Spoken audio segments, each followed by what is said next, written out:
Hi dears, good morning. Welcome to Suji's life style. ಹೇಗಿದ್ದೀರಾ? ನೀವೆಲ್ಲರೂ ಚೆನ್ನಾಗಿದ್ದೀರಾ ಅಂತನೋದು ನನ್ನ ಭಾವನೆ. 2026 ಏನೋ ಒಂಥರ ಹೊಸ ಯುಗ ಅಂತ ಅನ್ನೋ ಹಾಗೆ ಅನ್ನಿಸ್ತಾ ಇದೆ. ಒಂದೊಂದು ತಿಂಗಳಲ್ಲೂ ಏನೋ ಒಂದು ಹೊಸದನ್ನು ನಾವು ಕಲಿತಾ ಇದ್ದೀವಿ. ಆದರೆ ಈ ಮಾರ್ಚ್ ತಿಂಗಳಲ್ಲಿ ಮಾತ್ರ ಒಂದಲ್ಲ ಎರಡಲ್ಲ ಸುಮಾರು ಹೊಸ ವಿಷಯಗಳು ನಮಗೆ ನೋಡ್ಲಿಕ್ಕೆ ಸಿಗ್ತಾ ಇದೆ. ಪ್ರತಿದಿನ ಒಂದೊಂದು ವಿಷಯಗಳು. ಯೂಶ್ವಲಿ ಮುಂಚೆ ಎಲ್ಲ ಮಾರ್ಚ್ ಅಂತಂದರೆ ಮಕ್ಳು ಎಕ್ಸಾಮ್ ಅಂತ ಅದೊಂದು ಮಾತ್ರ ಇರ್ತಿತ್ತು. ನಂತರ ಆಮೇಲೆ ಹಾಲಿಡೇಸ್, ಸಮ್ಮರ್ ಹಾಲಿಡೇಸ್. ಆದರೆ ಈಗ ಪ್ರತಿ ತಿಂಗಳು ಏನಾದರೂ ಒಂದು ಲೆಸನ್ ನಾವು ಕಲಿತಾ ಇದ್ದೀವಿ. ಸೋಷಿಯಲ್ ಮೀಡಿಯಾ ಎಷ್ಟು ಇಂಪ್ರೂವ್ ಆಗ್ತಿದೆಯೋ ಅಷ್ಟೇ ವಿಷಯಗಳು ನಮಗೆ ತಿಳ್ಕೊಳ್ಳೋಕ್ಕೆ ಸಿಗ್ತಾ ಇದೆ. ಈಗಾಗಲೇ ಬೇರೆ ಬೇರೆ ದೇಶಗಳಲ್ಲಿ ಯುದ್ಧ ನಡೀತಾ ಇರೋದು ನಾವು ನೋಡ್ತಾ ಇದ್ದೀವಿ. ಹಾಗೆ ಇದರ ಮಧ್ಯದಲ್ಲಿ ಯುಗಾದಿ ಹಬ್ಬ, ರಂಜಾನ್ ಹಬ್ಬ, ಮಕ್ಳ ಎಕ್ಸಾಮ್, ಹಾಗೆ ಸಿಲಿಂಡರ್ನ ಕೊರತೆ, ಪೆಟ್ರೋಲಿಯಂ ಪ್ರಾಡಕ್ಟ್ನ ಬೆಲೆ ಜಾಸ್ತಿ ಆಗಿರೋದು, ಯಾರಿಗೂ ಹೋಟೆಲ್ಗಳಲ್ಲಿ ಕೆಲಸ ಮಾಡೋದಕ್ಕಾಗದೆ ಎಲ್ಲ ವಾಪಸ್ ಊರಿಗೆ ಹೋಗ್ತಾ ಇದ್ದಾರೆ. ಯಾಕೆ ಅಂದರೆ ಗ್ಯಾಸ್ ಸಿಗ್ತಾ ಇಲ್ಲ ಅಂತ. ಅದೇ ರೀತಿ ನಮಗೂ ಕೂಡ ನಮ್ಮ ಪ್ರೊಡಕ್ಷನ್ ವರ್ಕಲ್ಲೂ ಕೂಡ ಸ್ವಲ್ಪ ತೊಂದರೆಗಳಾಗ್ತಿದೆ ಗ್ಯಾಸಿಂದಾಗಿ. ಮನೆಗೆ ಬೇಕಾಗಿರೋಂಥ ಗ್ಯಾಸೇ ಸಿಗ್ತಾ ಇಲ್ಲ ಅಂತ. ಅದರಲ್ಲಿ ಕಮರ್ಷಿಯಲ್ ಸಿಲಿಂಡರ್ ಸಾಧ್ಯನೇ ಇಲ್ಲ ಸಿಗಲಿಕ್ಕೆ ಅಂತ ಹೇಳ್ಬೋದು. ಸೊ ಸಿಲಿಂಡರ್ ಅಭಾವ ಇರೋವಂಥವ್ರಿಗೆ ನೆಕ್ಸ್ಟ್ ವಿಡಿಯೋ ತುಂಬ ಹೆಲ್ಪ್ ಆಗೋ ಹಾಗೆ ಒಂದು ರೆಸಿಪಿ ವಿಡಿಯೋ ನಿಮಗೆ ಶೇರ್ ಮಾಡ್ತೀನಿ. ಏನೂ ಇಲ್ಲದೆ ಬರೀ ಬಿಸಿ ನೀರು ಹಾಕ್ಕೊಂಡು ಕ್ವಿಕ್ ಆ್ಯಂಡ್ ಈಸಿಯಾಗಿ ಮಾಡ್ಕೊಳ್ಳೋ ರೀತಿಯಲ್ಲಿ ಒಂದು ಡಿಫ್ರೆಂಟ್ ಆಗಿರೋಂಥ ವಿಡಿಯೋ ನಿಮಗೆ ಶೇರ್ ಮಾಡ್ತೀನಿ. ಮಸ್ಟ್ ಆ್ಯಂಡ್ ಶುಡ್ ವಾಚ್ ಮಾಡಿ ನೆಕ್ಸ್ಟ್ ವಿಡಿಯೋ. ಆದರೆ ಇವತ್ತಿನ ಬ್ಲಾಗ್ ಒಂದು ರೂಟೀನ್ ಬ್ಲಾಗ್ ನಿಮ್ಮ ಜೊತೆಗೆ ಶೇರ್ ಮಾಡ್ತಾ ಇದ್ದೀನಿ. ಬೆಳಗ್ಗೆ ಎದ್ದ ಕೂಡಲೇ ಏನಾದರೂ ಒಂದು ಡ್ರಿಂಕ್ ನಾನು ಪ್ರತಿದಿನ ತೊಗೋತಾ ಇದ್ದೀನಿ. ಈಗ ನಮ್ಮ ಹಾರ್ಮೋನ್ ಇಂಬ್ಯಾಲೆನ್ಸ್ ಏನೇನು ಆಗ್ತಿದೆ ನಮ್ಮ 40+ ಏಜಲ್ಲಿ, ಆಗ ಪ್ರತಿದಿನ ಏನಾದ್ರು ಒಂದು ಎನರ್ಜಿ ಡ್ರಿಂಕ್ ಅಂತ ಕುಡಿಲೇಬೇಕು. ಅಷ್ಟೇ ಅಲ್ಲದೆ ಡಿಟಾಕ್ಸ್ ಮಾಡಲಿಕ್ಕೆ ಪ್ರಿಯನೂ ಇಲ್ಲಿ ಒಂದು ನೀರು ರೆಡಿ ಮಾಡಿ ಇಟ್ಟಿಯಾಳೆ. ಬೆಳಗ್ಗೆ ಬ್ರೇಕ್ಫಾಸ್ಟ್ಗೆ ಮೊಟ್ಟೆ, ಗೆಣಸು ಮತ್ತು ರಾಗಿ ಮಾಲ್ಟ್, ಹಾಗೆ ಮಧ್ಯೆ ಮಧ್ಯೆ ಬಾಯಾರಿಕೆ ಆದಾಗ ಕುಡಿಯೋದಕ್ಕೆ ಡಿಟಾಕ್ಸ್ ವಾಟರ್ ಕೂಡ ರೆಡಿ ಇದೆ. ಏನು ತೊಗೊಂಬಂದ್ರಿ? ಹಾಲು, ಮೊಸರು, ಆಮೇಲೆ ಇದು ತೋರಿಸೋದು drink, smoothie, banana, almonds, oats, dates, 0 sugar. ನೀ ಏನು ತೊಗೊಂಡೆ ಚಿನ್ನಿ? ಯಾವಳೇ ತೊಗೊಂಡಿದ್ದು? ಅದೇ ನಾನು ತಗೊಂಡಿದ್ದು. ಎಲ್ಲಿಗೆ ಹೊರಟಿದ್ದೀರಾ ಇವತ್ತು? ಸ್ವಿಮ್ಮಿಂಗ್. ಹೊರಗಡೆ ಬಿಸಿಲು ಹೆಂಗಿದೆ ಅಂತಂದರೆ, ಹೊರಗಡೆ ಬಿಸಿಲು ಕಣ್ಣು ಬಿಡೋಕ್ಕೂ ಆಗ್ತಿಲ್ಲ, ಅಷ್ಟು ಫುಲ್ ಬಿಸಿಲಿದೆ. ಸೊ ಇವತ್ತು ಸ್ವಿಮ್ ಮಾಡಬೇಕು ಅಂತ ಹೊರಟಿದ್ದಾರೆ. ನೀರಲ್ಲಿ ಹೋಗಿದ ತಕ್ಷಣ ಬಸ್ ಅಂತ ಬಾಡಿ ಎಲ್ಲ ತಣ್ಣಗೆ ಆಗ್ಬಿಡುತ್ತೆ. ಸರಿಯಾಗಿ ಮಧ್ಯಾಹ್ನ 12 ಗಂಟೆ ಸಮಯ ಇದು. ಕರೆಕ್ಟ್ ಸ್ವಿಮ್ಮಿಂಗ್ಗೆ ಒಳ್ಳೆ ಸಮಯ ಇದು. ನಾವು ಬರೀ ಆಡಿಯನ್ಸ್ ಅಷ್ಟೇ, ಇವರೆಲ್ಲ ಪ್ಲೇಯರ್ಸ್. ಒಂದ್ಸತಿ ಹಿಂಗ್ ತಳ್ಬಿಡ್ಬೇಕು ಮಮ್ಮಿನ. ಇವರೆಲ್ಲ ರೆಡಿಯಾಗಿ ಬಂದಿದ್ದಾರೆ, ಸ್ವಿಮ್ ಸೂಟ್ ಎಲ್ಲ ಇಟ್ಕೊಂಡ್ಬಿಟ್ಟು. ನಾನು ಹಿಂಗೆ ಬಿದ್ದೋಗ್ಬಿಟ್ರೆ ಹೆಂಗೆ ಹೋಗ್ಲಿ ಮನೆ ವಾಪಸ್? ಬರ್ಬೇಕಿತ್ತು. ನಮ್ಮ ಹತ್ರ ಯಾವ ಸ್ವಿಮ್ ಸೂಟ್ ಎಲ್ಲ ಇಲ್ಲ. ಡ್ರೆಸ್ ಹಾಕೊಂಡಿದ್ದಾರೆ. ಹಾಂ, ನೀವು 5 ಅಷ್ಟೇನಾ ಇರೋದು?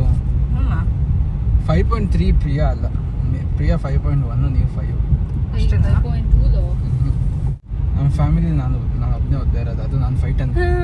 ತುಂಬ ಮಕ್ಕಳು ತುಂಬ ಚಿಕ್ಕವರಿದ್ದಾಗ ನಾವು ಹೆಂಗೆ ಅನ್ಕೋತಾ ಇದ್ವಿ ಅಂದರೆ, ಹರ್ಷದ ಬೆರಳೆಲ್ಲ ಇಷ್ಟೇ ಇತ್ತು, ಇವ್ನು ಕುಳ್ಳ ಆಗ್ತಾನೆ, ಪ್ರಿಯನ್ ಬೆರಳೆಲ್ಲ ಉದ್ದ ಇತ್ತು, ಪ್ರಿಯಾ ಉದ್ದ ಆಗ್ತಾಳೆ ಅಂತ ಅಂದ್ಕೊಂಡ್ವಿ.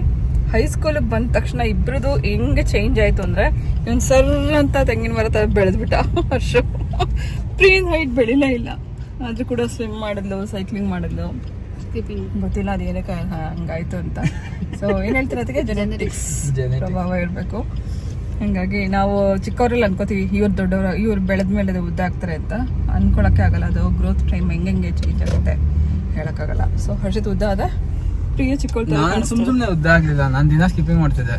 ಇಬ್ಬರಿಗೂ ಮಾಡಿಸ್ತಾ ಇದ್ದೆ ನಾನು. 500 ಮಾಡ್ತಾ ಇದ್ದಿದ್ದು. ನಾನು ನಿಂಗಿಂತ ಜಾಸ್ತಿ ಮಾಡ್ತಿದ್ದೆ. Okay, what ever. ಸ್ಕೂಲ್ಗೆ ಹೋಗಿ ಮುಂಚೆ, ಸ್ಕೂಲಿಂದ ಬಂದ ಮೇಲೆ ಸೈಕ್ಲಿಂಗ್ ಮತ್ತು ಸ್ಕಿಪ್ಪಿಂಗ್ ಡೈಲಿ ಮಾಡಿಸ್ತಾ ಇದ್ದೆ, ಲೆಂತ್ ಉದ್ದ ಬೆಳೀಲಿ ಅಂತ. ಸ್ವಿಮ್ಮಿಂಗ್ ಕೂಡ ತುಂಬಾ ಹೆಲ್ಪ್ ಮಾಡುತ್ತೆ ಉದ್ದ ಬೆಳೆಯೋದಕ್ಕೆ. ನಾನು ಸ್ವಿಮ್ಮಿಂಗ್ ಹೋಗ್ತಿದ್ದೆ ತಾನೆ, ಬೆಳಗ್ಗೆ ಬಸ್ ಹತ್ಕೊಂಡು ನಾನು ಸ್ವಿಮ್ಮಿಂಗ್ ಹೋಗ್ತಾ ಇದ್ದೆ. ಹೌದು, ಸಮಾರೋಹ ಇದ್ದಾಗ 8th ಸ್ಟ್ಯಾಂಡರ್ಡ್ ಬಂದ ತಕ್ಷಣ ಈ ಕೆಲಸ ಕಂಟಿನ್ಯೂಸ್ ಆಗಿ ಮಾಡಲೇಬೇಕು ಎಲ್ಲರೂ. ನಾನು ಪ್ರತಿದಿನ ಸ್ವಿಮ್ ಮಾಡಬೇಕು, ಸ್ಕಿಪ್ಪಿಂಗ್ ಮಾಡಬೇಕು, ಸೈಕ್ಲಿಂಗ್ ಮಾಡಬೇಕು. ಆ ಥರ ಮಾಡೋದ್ರಿಂದ ಉದ್ದ ಆಗ್ತಾರೆ ಅಂತ ಹೇಳ್ತಾರೆ. ಸೊ ಅದ್ರ ಮೇಲೆ ಜೆನೆಟಿಕ್ಸ್ ಎಷ್ಟು ಪ್ರಭಾವ ಬೀರುತ್ತೆ ಅಂತ ನನಗೆ ಗೊತ್ತಿಲ್ಲ. ಸೊ ಆಮೇಲೆ ಒಳ್ಳೆ ಪ್ರೋಟೀನ್ ಇಂಟೇಕ್, ಹಾಂ, ಪ್ರಾಪರ್ ಪ್ರೋಟೀನ್ ಇಂಟೇಕ್ ಆಗಿ ಒಳ್ಳೆ ಆಕ್ಟಿವಿಟೀಸ್ ಇದ್ರೆ ಉದ್ದ ಮಸಲ್ ಡೆವಲಪ್ಮೆಂಟ್ ಎಲ್ಲ ಆಗುತ್ತೆ. ಬನ್ನೂರು ಕುರಿಗಳ ಗುಂಪು ಹೋಗ್ತಾ ಇದೆ. ಬನ್ನೂರು ಕುರಿ ಅಲ್ಲ, ಎಷ್ಟಿದೆ ರೋಡ್ ಮೇಲೆ? ಏನು ಕುರಿಗಳ ದುಡ್ಡು? ಇದು ಒಂದೊಂದು ಕುರಿಗೂ 30,000 ರೂಪಾಯಿ ಇರತ್ತಪ್ಪ. ಬಟ್ ಎಲ್ಲ ಚಿಕ್ಕ ಚಿಕ್ಕ ಮರಿಗಳೇ ಎಲ್ಲ. ಎಷ್ಟು ನಡ್ಕೊಂಡು ಹೋಗ್ತಿದೆ? ಲಕ್ಷಾಧಿಪತಿ ಅಲ್ಲಿ ಹೋಗ್ತಾ ಇರೋದು ಕುರಿ ಕಾಯೋರು. ಆಕ್ಚುಯಲ್ ಲಕ್ಷಾಧಿಪತಿ ಅವರು. ರೋಡ್ ಮೇಲೆ ATM ನಡ್ಸ್ಕೊಂಡು ಹೋಗ್ತದೆ ನೋಡಿ. 1 ಹಾರ್ಗಾ? 1 ಹಾರ್ ಎಷ್ಟು? 1 ಹಾರ್ಗೆ 150 150 per hour. per head 150 for 1 hour.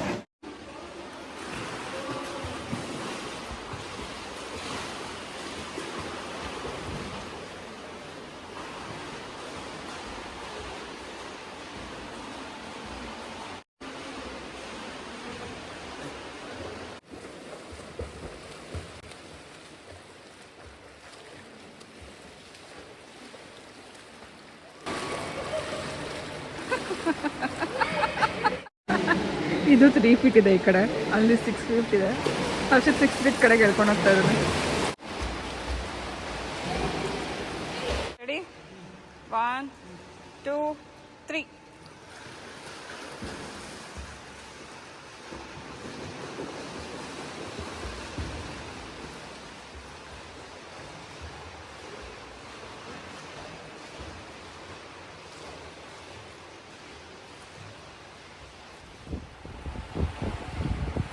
Such an amazing experience. ಅಂದರೆ ತುಂಬ ತಿಂಗಳಾದಮೇಲೆ ನಾನು ಸ್ವಿಮ್ ಮಾಡಿದ್ದು. ಸೊ ಸ್ವಲ್ಪ ಭಯ ಆಯಿತು, ಐ ಮೈಟ್ ನಾಟ್ ಸ್ವಿಮ್ ಅಂತ. ಬಟ್ ತುಂಬ ಪ್ರಾಕ್ಟೀಸ್ ಬೇಕು. ಹೊರಗೆ ಬಂದ ತಕ್ಷಣ ಎಷ್ಟು ಬಿಸಿಲಿದೆ ಅನಿಸ್ತದೆ. ಬ್ರೆತ್ ಕಂಟ್ರೋಲ್, ನಂದು ಬ್ರೆತ್ ಔಟ್ ಆಫ್ ಕಂಟ್ರೋಲ್ ಆಗೋಗಿದೆ. ಎಷ್ಟು ಕ್ಲೀನಾಗಿ ಕಾಣಿಸ್ತಾ ಇದೆ ಗೊತ್ತಾ? ಅಲ್ವಾ? ಅಷ್ಟು ಕ್ಲೀನಾಗಿ ಕಾಣ್ತಿರೋದು. ಇವತ್ತು ಫುಲ್ ಮಾಡಿ ಬಂದಿರ್ತಿದ್ದು AC ಗೂ ನಿದ್ದೆ ಬರ್ತಾ ಇದೆಯಾ? ಅಷ್ಟು ಕಣ್ಣು ನೋಡ್ತಾ ಇದ್ದೀನಿ. ಈಗ ಹೋದ ತಕ್ಷಣ ಸ್ನಾನ ಮಾಡಿ ಮಲ್ಕೊಂಡ್ಬಿಡು ಅಷ್ಟೇ. ಸರ್, ನಾನು ನಿಮ್ಗೊಂದು ದೃಶ್ಯ ತೋರಿಸ್ತೀನಿ. ಇಲ್ಲೊಬ್ರು, ಇಲ್ಲೊಬ್ರು, ಅಲ್ಲೊಬ್ರು, ಅಲ್ಲೊಬ್ರು, ಎಲ್ಲ ಅಲ್ಲೆಲ್ಲ ಫ್ಲಾಟ್ ಬಿಸಿಲಿಗೆ. ನದಿಗೆ ಹೋಗ್ಬೇಕು, ನದಿ ನೀರು ಬೆಸ್ಟ್. ಇದು ಕ್ಲೋರಿನ್ ವಾಟರ್. ಮಫಿನಾ ನದಿಗೆ ಹೋಗ್ಬಿಟ್ಟು ಅಲ್ಲೇ ರೂಮ್ ಇರಬೇಕು, ಹಾಂ ಹೋಗಿ ಡ್ರೆಸ್ ಮಾಡಬೇಕು, ಹಾಂ ಮತ್ತೆ ಟ್ರಾವೆಲ್ ಮಾಡೋಕ್ಕಾಗಲ್ಲ ಅದಕ್ಕೆ. ಹೌದು. ನದಿ ಫಸ್ಟ್ ನೀರಿದೆಯಾ ಅದು ಹುಡುಕ್ಬೇಕು. ಇವಾಗ ಸಮ್ಮರಲ್ಲ, ಯಾವ ನದಿಯಲ್ಲಿ ನೀರಿರುತ್ತೆ ಹುಡುಕ್ಬೇಕು. ಎಲ್ಲೋ ಹೋಗಿದೆ ನೀನು ಜಗಳ ಮಾಡ್ಕೊಂಡು ಬರೋಕ್ಕೆ. ದಿನ ಒಂದೊಂದು ಕಡೆ ಗಾಯ ಮಾಡ್ಕೊಂಡು ಬರ್ತಾರೆ. ಹೋಲ್ ಥರ ಆಗ್ಬಿಟ್ಟಿದೆ, ಕಚ್ಚಿದ್ದು ಅದು. ನೋಡಿ ಇಲ್ಲಿ ಎಲ್ಲೋಗಿದೆ ಫೈಟ್ ಮಾಡೋಕ್ಕೆ ನಿನ್ನ? ಇಷ್ಟೇ ಇಷ್ಟಿದ್ದಾನೆ. ವರ್ಲ್ಡ್ ಕಾನ್ಫರ್ ಮಾಡಕ್ಕೆ ಹೋಗ್ತಾನೆ ರಾತ್ರಿ ಹೊತ್ತು. ಈ ಸಮ್ಮರಲ್ಲಿ ನೀವು ಈ ಡ್ರಿಂಕ್ನ ಒಂದ್ಸತಿ ಟ್ರೈ ಮಾಡಿದ್ರೆ ನೆಕ್ಸ್ಟ್ ಸಮ್ಮರಲ್ಲಿ ಮತ್ತೆ ಜ್ಞಾಪಿಸ್ಕೊಂಡು ಮಾಡ್ತೀರಾ, ಅಷ್ಟು ರುಚಿಯಾಗಿರುತ್ತೆ. ಇದು ಕೋಕಮ್ ಹಣ್ಣಿನ ಶರ್ಬತ್ತು, ಅಥವಾ ಇದನ್ನ ಸೋಲ್ ಕಡಿ ಅಂತ ಕೂಡ ಕರೀತಾರೆ.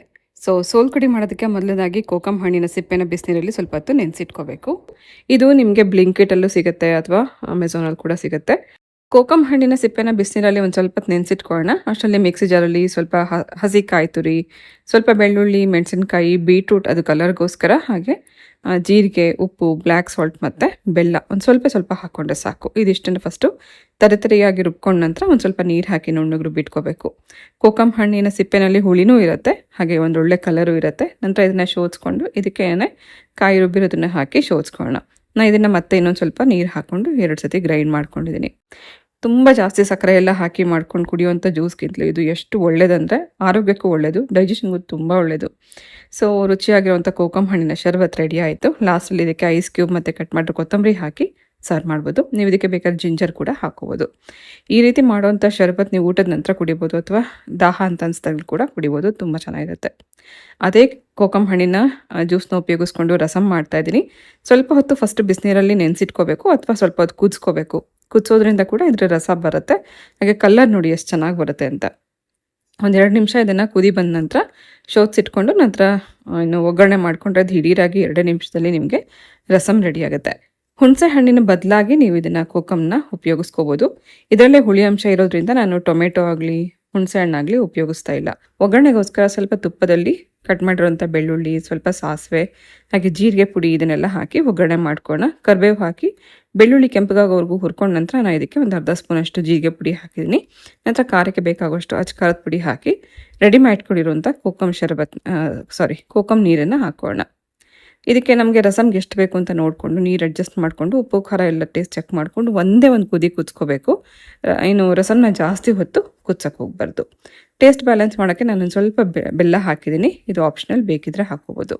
ಒಂದು ಕುದಿ ಕುದಿಸ್ಕೊಂಡ್ರೆ ಕೋಕಮ್ ರಸಮ್ ರೆಡಿ ಆಯಿತು. ಇದು ಕುಡಿಯೋಕ್ಕೂ ಚೆನ್ನಾಗಿರುತ್ತೆ, ಅನ್ನಕ್ಕೆ ಕಲ್ಸ್ಕೊಂಡು ತಿನ್ನೋಕ್ಕೂ ಕೂಡ ತುಂಬ ಚೆನ್ನಾಗಿರುತ್ತೆ.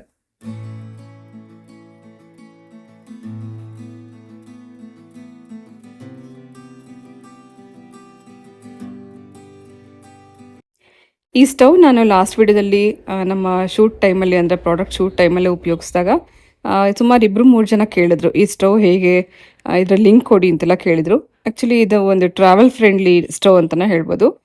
ಇದನ್ನು ಟ್ರಾವೆಲಿಂಗ್ ಟೈಮಲ್ಲಿ ಉಪಯೋಗಿಸೋಕ್ಕೆ ಅಂತ ತಂದಿದ್ದೆ. ಶೂಟ್ ಟೈಮಲ್ಲಿ ಕೂಡ ಇದೇ ಸ್ಟವ್ನ ನಾವು ಇಟ್ಕೊಂಡು ಅಡುಗೆ ಮಾಡಿದ್ವಿ. ಇದರಲ್ಲಿ ಕೂಡ ಸಿಲಿಂಡರ್ನ ಇಟ್ಕೊಂಡೆ ನಾವು ಕುಕ್ಕಿಂಗ್ ಮಾಡಬೇಕು. ಎಲ್ಲಾದರೂ ಇಟ್ಕೊಂಡು ಪೋರ್ಟಬಲ್ ಒಂದು ರೀತಿ ನಮಗೆ ಇದು ಟೇಬಲ್ ಮೇಲೆ ಇಟ್ಕೊಂಡು ಮಾಡ್ಬೋದು, ಅಥವಾ ಟ್ರಾವೆಲಿಂಗ್ ಟೈಮಲ್ಲಿ ತೊಗೊಂಡು ಹೋಗ್ಬೋದು. ಮಕ್ಕಳಿದ್ರಂತೂ ಹಾಲು ಬಿಸಿ ಮಾಡೋಕ್ಕೆ, ನೀರು ಬಿಸಿ ಮಾಡೋದಕ್ಕೆ ಇಂಥದಕ್ಕೆಲ್ಲ ಉಪಯೋಗಿಸ್ಕೋಬೋದು. ಸೊ ಟ್ರಾವೆಲ್ ಮಾಡೋವಂಥವ್ರಿಗೆ ತುಂಬ ಕಾಂಪ್ಯಾಕ್ಟ್ ಆಗಿದೆ. ಇದ್ರ ಜೊತೆಗೆ 4 ಸಿಲಿಂಡರ್ ಬರುತ್ತೆ, ಚಿಕ್ಕದ ಸಿಲಿಂಡರ್ ಬರುತ್ತೆ. ಅದನ್ನು ಉಪಯೋಗಿಸ್ಕೊಂಡು ನಾವು ಕುಕ್ಕಿಂಗ್ ಮಾಡ್ಬೋದು. ಒಂದು ಸಿಲಿಂಡರ್ ಸುಮಾರು ಮಿನಿಮಮ್ ನಿಮಗೆ 2.5 ಗಂಟೆ ಅಥವಾ 3 ಗಂಟೆ ಏನು ಉಪಯೋಗ ಬರುತ್ತೆ. ಸೊ ಇದನ್ನು ನಾನು ಅಮೆಝಾನಿಂದ ತರಿಸಿದ್ದೆ. ಅಮೆಝಾನ್ ಲಿಂಕ್ ನಾನು ಡಿಸ್ಕ್ರಿಪ್ಷನ್ ಬಾಕ್ಸಲ್ಲಿ ಹಾಕಿರ್ತೀನಿ, ಚೆಕ್ ಮಾಡಿ. ಸಮ್ಮರ್ ಹಾಲಿಡೇಸಲ್ಲಿ ನೀವೇನಾದ್ರು ಟ್ರಾವೆಲಿಂಗ್ ಮಾಡಬೇಕು ಅಂತ ಅಂದ್ಕೊಂಡಿದ್ರೆ, ಅಥವಾ ಮನೇಲೇ ಏನಾದ್ರು ಎಮರ್ಜೆನ್ಸಿಗೆ ಸಣ್ಣದಾಗಿ ಏನಾದ್ರು ಕುಕ್ಕಿಂಗ್ ಮಾಡುವಂಥ ಟೈಮಲ್ಲಿ ನೀವು ಇದನ್ನು ಉಪಯೋಗಿಸ್ಕೋಬೋದು. ನಮ್ಮ ಮನೆಯಲ್ಲಿ ಗ್ಯಾಸ್ ಖಾಲಿ ಆಗೋಯಿತು, ಅದಕ್ಕೋಸ್ಕರ ಈ ಸ್ಟವ್ನ ಮತ್ತೆ ನಾನು ಉಪಯೋಗಿಸ್ತಾ ಇದ್ದೀನಿ. ಇದರಲ್ಲಿ ಲಾಕಿಂಗ್ ಸಿಸ್ಟಮ್ ಕೂಡ ಇರುತ್ತೆ, ಗ್ಯಾಸ್ ಹೊರಗಡೆ ಎಲ್ಲೂ ಬರ್ದಲ್ಲೇ ಇರೋ ಹಾಗೆ. ಮತ್ತು ಇದನ್ನು ಲಾಕ್ ಓಪನ್ ಮಾಡಿಕೊಂಡು ಕುಕ್ ಮಾಡ್ಕೋಬೋದು. ಇದರಲ್ಲಿ ಫ್ಲೇಮ್ನ ಜಾಸ್ತಿ ಮಾಡ್ಕೊಳ್ಳೋದಕ್ಕೆ, ಕಮ್ಮಿ ಮಾಡ್ಕೊಳ್ಳೋದಕ್ಕೂ ಕೂಡ ಇದರಲ್ಲಿ ಅಡ್ಜಸ್ಟ್ಮೆಂಟ್ ಇರುತ್ತೆ. ತುಂಬ ಚೆನ್ನಾಗಿದೆ. ಸೊ ತುಂಬ ಒಳ್ಳೆ ರಿವ್ಯೂಸ್ ಕೂಡ ಇತ್ತು ಅಮೆಝಾನಲ್ಲಿ. ಅದನ್ನು ನೋಡಿಕೊಂಡು ನಾನು ಇದನ್ನು ತರಿಸಿದ್ದೆ. ಇದ್ರ ಜೊತೆಗೆ ನೋಡಿ, ಈ ರೀತಿ ಸಿಲಿಂಡರ್ಸ್ ಕೊಟ್ಟಿರ್ತಾರೆ. ಈಗಾಗಲೇ ಒಂದು ಸಿಲಿಂಡರ್ ಖಾಲಿಯಾಗಿದೆ, ಮತ್ತು ಇನ್ನೊಂದು ಸಿಲಿಂಡರ್ ಹಾಕಿ ಇದರಲ್ಲಿ ಉಪಯೋಗಿಸ್ತಾ ಇದ್ದೀನಿ. ಸೊ ತುಂಬ ಕಾಂಪ್ಯಾಕ್ಟ್ ಇದೆ, ಟ್ರಾವೆಲಿಂಗ್ ಫ್ರೆಂಡ್ಲಿ ಸ್ಟವ್ ಆಗಿರೋದ್ರಿಂದ ನೀವೆಲ್ಲರೂ ಹೊರಗಡೆ ಹೋಗ್ಬೇಕಾದ್ರೆ ಕೂಡ ತೊಗೊಂಡು ಹೋಗ್ಬೋದು. ಯಾವುದೇ ಭಯ ಇಲ್ಲದೆ ನೀವು ಎಲ್ಲಿ ಬೇಕಾದ್ರೆ ಇದನ್ನು ಇಟ್ಕೊಂಡು ಉಪಯೋಗಿಸ್ಕೋಬೋದು. ಲಿಂಕ್ ಡಿಸ್ಕ್ರಿಪ್ಷನ್ ಬಾಕ್ಸಲ್ಲಿ ಇರುತ್ತೆ. ಅಮೆಝಾನ್ ಮೂಲಕ ತೊಗೊಂಡಿದ್ದೆ, ನೀವು ಬೇಕಿದ್ರೆ ಚೆಕ್ ಮಾಡ್ಕೋಬೋದು.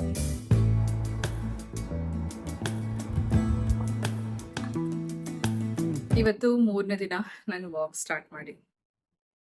ಸಡನ್ನಾಗಿ ಹರ್ಷಿತ್ ಒಂದಿನ ಸಂಜೆ ಬನ್ನಿ ಅಮ್ಮ ವಾಕ್ ಹೋಗೋಣ ಅಂತ ಕರ್ಕೊಂಡು ಹೋದ. ಅವನು ಒಂದು ದಿನಕ್ಕೆ 6 ಕಿಲೋಮೀಟ್ರ್ 7 ಕಿಲೋಮೀಟ್ರ್ ವಾಕ್ ಮಾಡ್ತಾನೆ. ಅವನ ಸ್ಪೀಡ್ಗೆ ನನಗೆ ವಾಕ್ ಮಾಡೋಕ್ಕಾಗಲ್ಲ, ಅಷ್ಟು ಅವ್ನು ಮಾಡೋಷ್ಟು ನನಗೆ ಕವರ್ ಮಾಡೋಕ್ಕಾಗಲ್ಲ. ಮನೇಲಿ ಟ್ರೆಡ್ಮಿಲ್ ಇದೆ, ಆದರೂ ಕೂಡ ಅದರಲ್ಲಿ ಈ ಕೆಲಸದ ಬ್ಯುಸಿನಲ್ಲಿ ವಾಕ್ ಮಾಡಬೇಕು ಅಂತ ಅಂದ್ಕೊಂಡ್ರು ಕೂಡ ಮಾಡೋಕ್ಕಾಗೋದೇ ಇಲ್ಲ. ಹಾಗಾಗಿ ಹರ್ಷಿತ್ ಒಂದಿನ ಕರ್ಕೊಂಡು ಹೋದ. So first day 1.4 kilometre cover ಮಾಡಿದೆ. ನಂದು ಒಂದು ಪ್ರಾಬ್ಲಮ್ ಏನಂತಂದರೆ, ನನಗೆ ರೈಟ್ ಲೆಗ್ಗಲ್ಲಿ ಪಾದದಲ್ಲಿ ತುಂಬ ನೋವು ಬರುತ್ತೆ. ಪಾದದ ಬೋನ್ ತುಂಬ ನೋವಿದೆ. ನಂಗೆ ಆಗುತ್ತಾ ಇಲ್ವಾ ಅಂತ ಅಂದ್ಕೊಂಡು ಸ್ಟಾರ್ಟ್ ಮಾಡಿದೆ. ಆಗಲಿಲ್ಲ. ಹೋಗುವಂಥ ರೋಡೆ ಸ್ಟಾರ್ಟಿಂಗಲ್ಲಿ ಅಪ್ಪಲ್ಲಿದೆ, ಹೀಗಿದೆ ಅಪ್ಪಲ್ಲಿದೆ. ಹತ್ತಾ ಹೋದಂಗೆ ಉಸಿರು ಕಟ್ಟತ್ತೆ, ಆಮೇಲೆ ತಲೆ ಸುತ್ತದಂಗೆ ಆಗುತ್ತೆ. ಪ್ರಾಕ್ಟೀಸ್ ತಪ್ಪೋಗಿದೆ ಕಂಪ್ಲೀಟ್ಲಿ. ನಮಗೆ ವಾಕಿಂಗ್ ಪ್ರಾಕ್ಟೀಸ್ ಇಲ್ಲ, ನೆಲದ ಮೇಲೆ ಕುತ್ಕೊಳ್ಳೋ ಪ್ರಾಕ್ಟೀಸ್ ತಪ್ಪೋಗಿದೆ. ಎಲ್ಲಿ ನೋಡಿದ್ರು ನಾವು ವೆಹಿಕಲಾಗಿ ಓಡಾಡ್ತೀವಿ, ಮೇಲೆ ಕುತ್ಕೊಂಡು ಊಟ ಮಾಡ್ತೀವಿ, ಮೇಲೆ ಮಲಗ್ತೀವಿ. ನೆಲದಲ್ಲಿ ಕುತ್ಕೊಳ್ಳೋ ಅಭ್ಯಾಸ ಕಂಪ್ಲೀಟ್ಲಿ ತಪ್ಪೋಗಿದೆ. ಹಾಗಾಗಿ ಈಗ ಮತ್ತೆ ಆ ಅಭ್ಯಾಸಗಳನ್ನ ಮಾಡ್ಕೊಳ್ಳೋಕೆ ತುಂಬ ಕಷ್ಟ. ಮೊನ್ನೆ ರಂಗನಾಥಸ್ವಾಮಿ ದೇವಸ್ಥಾನಕ್ಕೆ ಹೋಗಿದ್ದಾಗ ಅಭಿಷೇಕದ ಟೈಮಲ್ಲಿ ಸುಮಾರು ಒಂದು ಅರ್ಧ ಗಂಟೆ ಕುತ್ಕೊಳ್ಳೋಕ್ಕೆ ಎಲ್ಲರೂ ಒದ್ದಾಡಿದ್ದೀವಿ. ಯಾಕಂದರೆ ನನಗೆ ಮಾತ್ರ ಅಲ್ಲ, ಎಲ್ರಿಗೂ ಹಾಗೆ ಆಗಿದೆ. ಕೆಳಗಡೆ ಕುತ್ಕೊಳ್ಳೋ ಪ್ರಾಕ್ಟೀಸ್ ತಪ್ಪೋಗಿದೆ ಎಲ್ರಿಗೂ. ನನ್ನ ಪಕ್ಕದಲ್ಲಿ ಒಂದು ಹುಡುಗಿ, ಅವಳಿಗಿನ್ನೂ ಒಂದು 16-17 ವರ್ಷ ಅಂತ ಅನ್ಕೋತೀನಿ. ಹುಡುಗಿ ತುಂಬ ಒದ್ದಾಡ್ತಾ ಇದ್ಲು. ಹಿಂಗೆ ಕುತ್ಕೋತಾ ಇದ್ದಾಳೆ, ಹಂಗೆ ಕುತ್ಕೋತಾ ಇದ್ದಾಳೆ. ನಾನು ಈ ಕಡೆಗೆ ಒಂದು ಕಾಲಿ ಕಡೆ ಹಿಂಗೆ ಹಾಕೋತೀನಿ, ಹಿಂಗೆ ಕುತ್ಕೋತೀನಿ, ಆಗ್ತಿಲ್ಲ.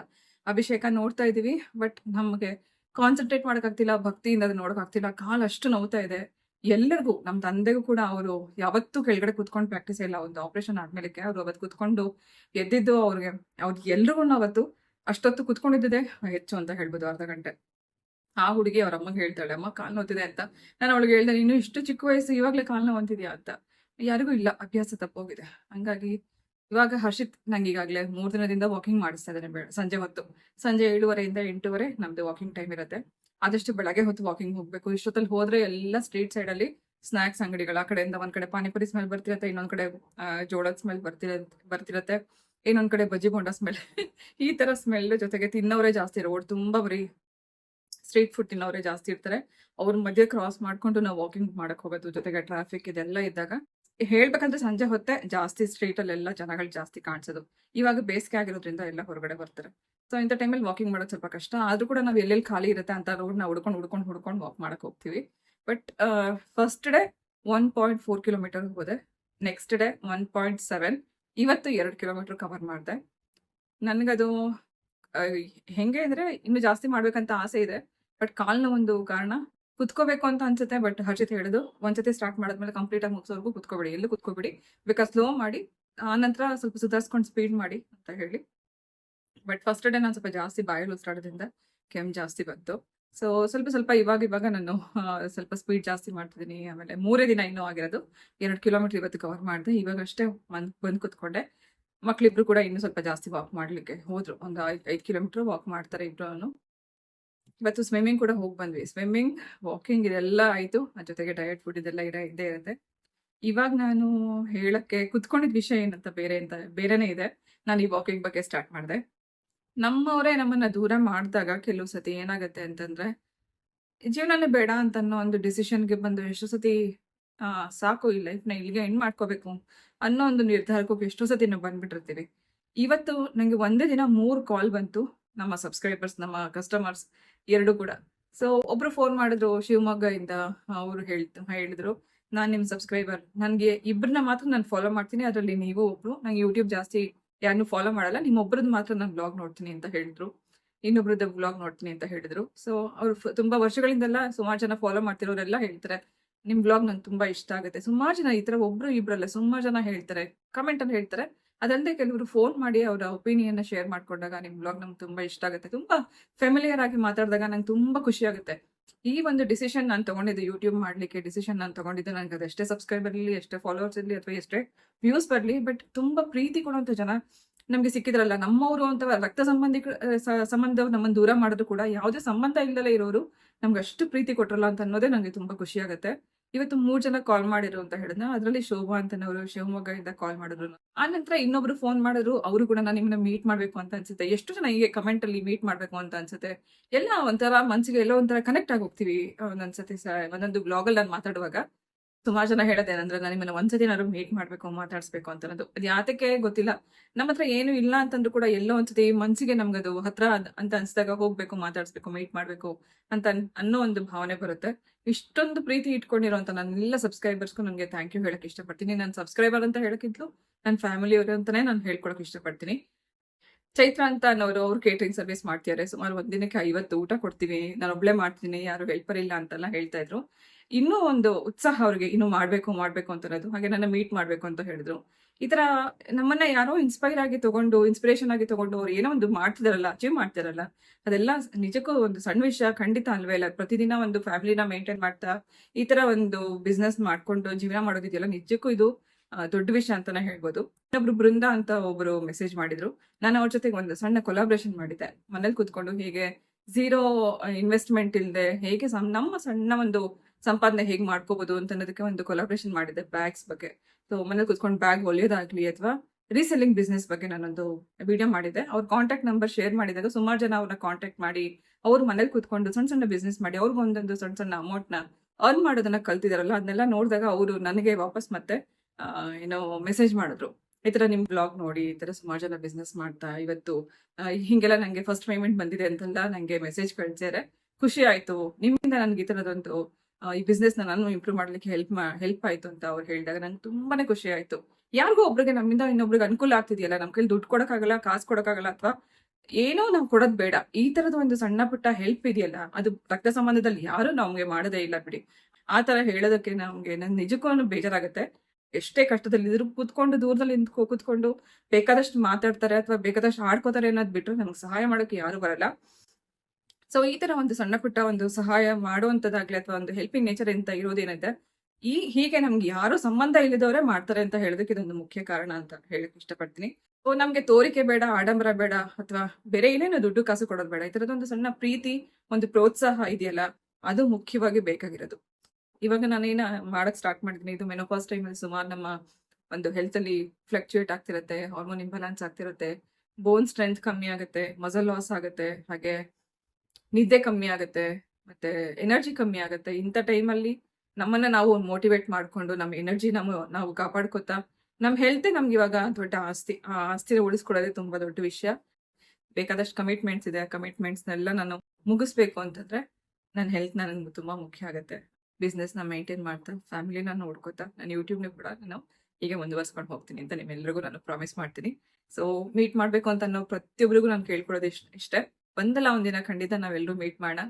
ನಾನೇನೋ ಅಂತ ಸ್ಪೆಷಲ್ ಏನೂ ಇಲ್ಲ, ನನಗೆ ಗೊತ್ತಿರೋಂಥ ಕೆಲವು ವಿಷಯಗಳನ್ನ ನಿಮ್ಮ ಜೊತೆಗೆ ಹಂಚ್ಕೋತಿರ್ತೀನಿ. ಅದೆಲ್ಲೋ ಒಂದ್ ಕಡೆಗೆ ನಮ್ಮನ್ನ ಮೀಟ್ ಮಾಡಬೇಕು ಅಂತ ಅನ್ನೋ ಒಂದು ಖಂಡಿತ ಆಸೆ ಆಗುತ್ತೆ. ಸಮಯ ಸಿಕ್ಕಿದಾಗ ಮೀಟ್ ಮಾಡೋಣ ಅಂತ ಹೇಳಕ್ಕೆ ಇಷ್ಟಪಡ್ತೀನಿ. ಎಷ್ಟು ಕಿಲೋಮೀಟರ್? 5 ಆಕ್ಚುಲಿ ಹೇಳ್ಬೇಕಂದ್ರೆ 7 ಕಿಲೋಮೀಟರ್ಸ್ ಮಾಡ್ತಾರೆ. ನನ್ನ ಜೊತೆ 2 ಕಿಲೋಮೀಟರು, ನೀವು ಆಮೇಲೆ ಆಯ್ತಾ? ಹಾಂ, ಹೆಂಗಿತ್ತು ಚಿನ್ನಿ?